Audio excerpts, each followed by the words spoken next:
Hi, and welcome to the food safety training. My name is Kailin Shawoul. I have a BA in nutrition and a master's in public health, and I have spent all my life working in food safety. It's my passion, and I hope you like it too. This training will cover the basic food hygiene that should be applied in the kitchen. And basically, food safety should be applied at every step during our preparation till we present our dish to the customer. This will lead us to present a good quality product to our customer and thus increase the success of our company. However, if we don't adapt food safety in our kitchen, we'll have a lot of complaints and a lot of food poisoning cases. Foodborne illnesses are in fact this way. A person that's eating something that has many symptoms such as vomiting, diarrhea, or abdominal pain. In fact, children, elderly, pregnant women, and people taking some medication are the most affected by foodborne illnesses because of the lack of their immunity. So personal hygiene, well, it's about personal hygiene. So it's about your smell. You should not stink. You should shower every day. You should not put a lot of perfume. You should just stick to simple deodorant. Now your hair. If you want to be trendy and cool, just wash your hair, and it's preferable to be tidy. Ladies, it's preferable to tie your hair. Now in the kitchen, hair should be covered at all times. Chefs, you should shave as well. Okay, so what about those nails? We surely don't want those nails in our restaurant. We want them tidy and clean. Okay, and regarding our uniforms, it should be also tidy, clean, with long sleeves. You should always cover your hairy hands. If you want to slice some ready-to-eat food, make sure you are covering your hands with gloves. And of course, your cuts and burns should be also covered.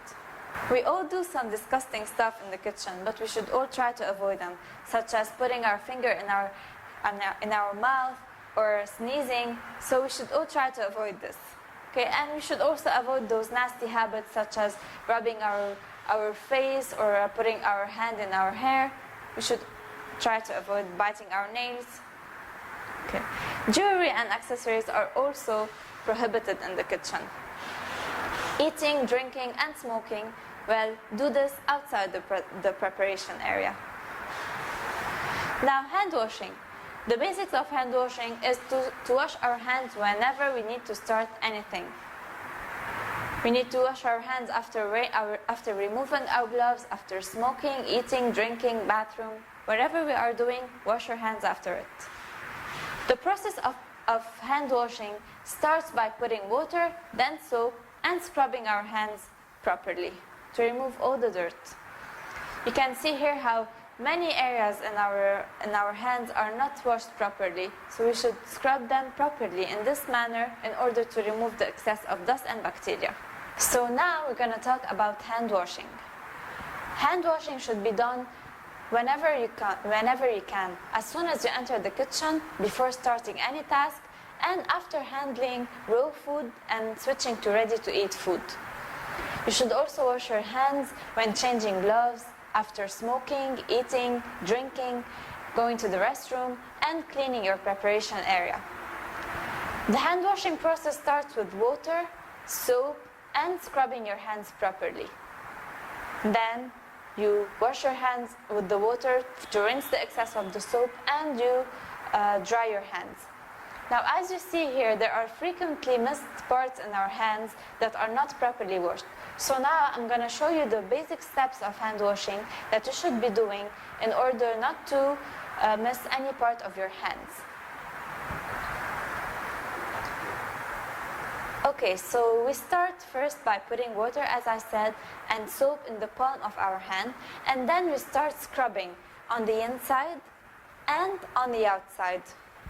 Our thumb, each thumb alone, and then we scrub the top of our fingers and the palm of our hand this way in order to clean our nails and to clean the top of our fingers.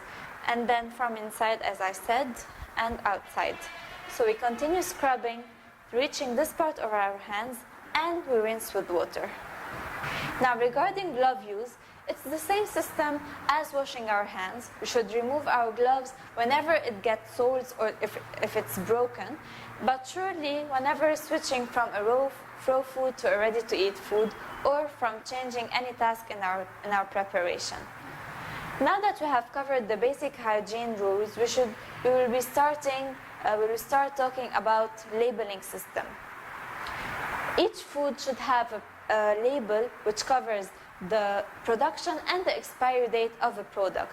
The production date is the preparation date or whenever a package is open, and the expiration date is whenever this product is no longer eatable. Okay, if I have, for example, a production date that is 6/1/2016 and expiry date of 10/1/2016, this food has a shelf life of 4 days, 6, 7, 8, and 9. So on the 9 at midnight, we should discard this food, and this food should not be existing on the day of 10. So now we're going to talk about the food labels, which are very important. I'm going to tell you why. Food labels should be on every food item and should cover the production and the expiry date of the product. The production date is whenever a product is opened or newly prepared, and the expiry date is whenever this product is no longer eatable. So how to count the shelf life of this product? If we have a production date that is 6/1/2016 and an expiry date of 10/1/2016, well, this item has a 4-day shelf life, 6, 7, 8, and 9. And this product should not exist on the 10/1/2016, or it's considered as expired. The shelf life of the product differs regarding its state. So a product that is placed in the freezer surely has another shelf life than a product that is placed in the fridge, even if it's the same product. Also, if a product is packaged and still closed, it will have another shelf life than whenever it's opened. So dried items have also a production date and expiry date that is available on its original label, and it's mainly 2 years or 3 years shelf life. But whenever we open the bag, we should give them a shorter shelf life. So it's not allowed to have many shelf life or many labels on any product, as this was considered as wrong. As you see in the pictures, we have 2 labels on the same containers, which is incorrect. Now, those are small mistakes that are frequently found in our restaurants, such as having a package without its original label, or having dried food without their original shelf life as well. As you see in those slides, we have some incorrect mistakes that are found in our kitchens, such as having items without their production date or having items without their original labels. So now that we have covered the labeling part, we're going to talk about how to receive food item, which is very important in our food safety process. Every food item should be checked whenever we receive it. We should check the label of this item, its temperature, and we should correct the mistakes on the spot. This is how we take temperature of several food items that we might receive. Okay, now we will start talking about how to receive the meat with some criteria. The temperature of the meat should always be below 5 degrees. Its texture should be rubbery and not sticky. It should not smell, and its package should be clean and not torn. Now, the criteria for receiving chicken. For the temperature, is basically the same. The temperature should be below 5.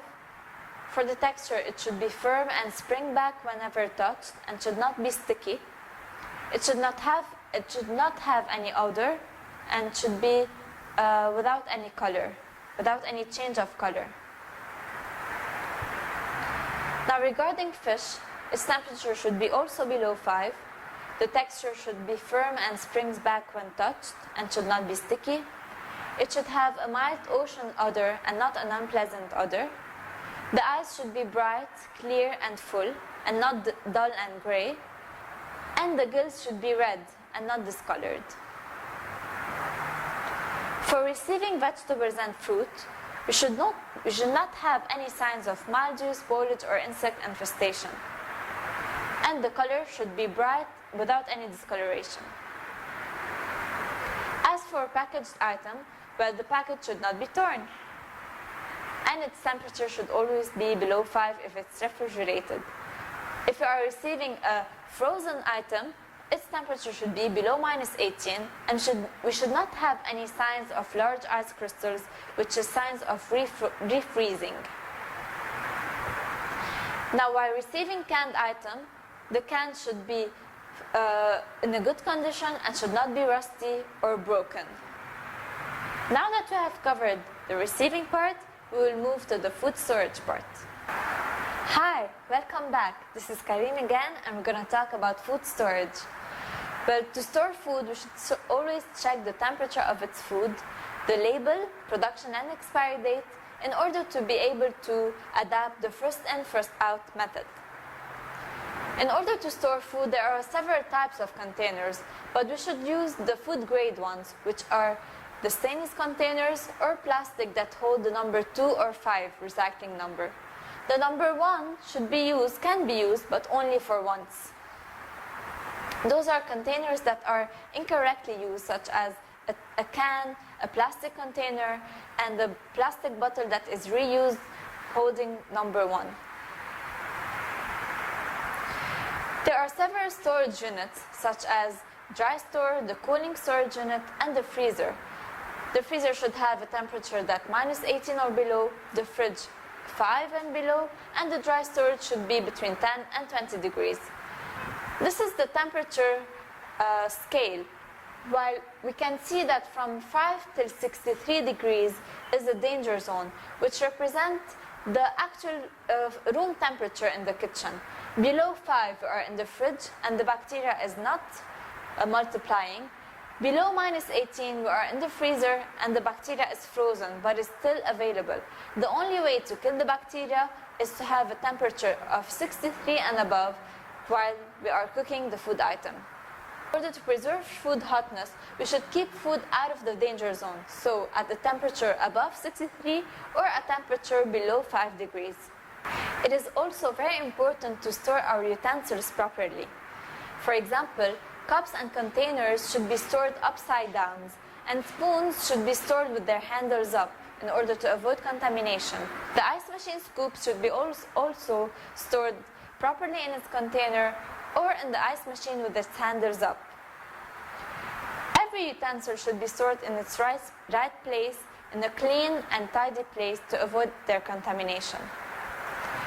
Now, how to handle utensils? As you see in the picture, we should always avoid having our hands into our plates. We should hold the plate in the palm of our hand.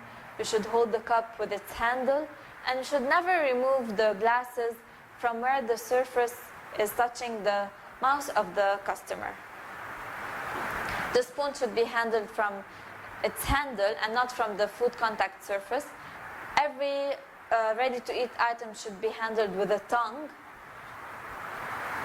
Cups should not be placed on top of each other, and the ice should never be placed in the cup with our hands. During service, we should always avoid touching ready-to-eat items and hold them with our tongue, serve them with the tongue, and we should always clean and sanitize the utensils that we are using. Now, to change an ashtray, we should never remove the content of the ashtray with our hand, but we should remove them with another ashtray.